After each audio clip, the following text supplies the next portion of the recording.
Il-kumpanija Moltco Lotteries ta' donazzjoni ta' 50,000 euro lil fondazzjoni għall-lob responsabbli biex tużaħħom f'inizjattivi li promovu l-lob tal-azzard b'mod responsabbli.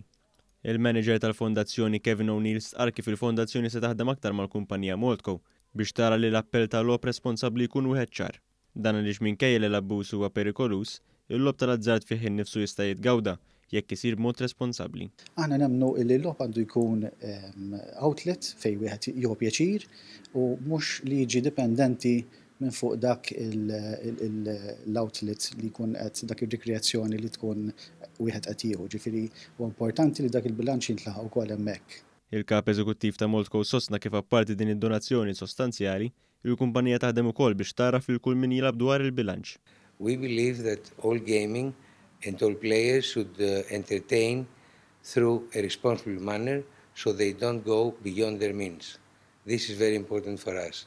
Therefore, all our actions are targeting the knowledge of the people in order for them to be aware that they should play within their means. Il-Ministru għall-Ekonomija Silvio Xkembri qal kif il-pandemija fissret żmien diffiċli għal persuni bil-vizzju u f'ċertu każijiet żiedet it-tentazzjoni.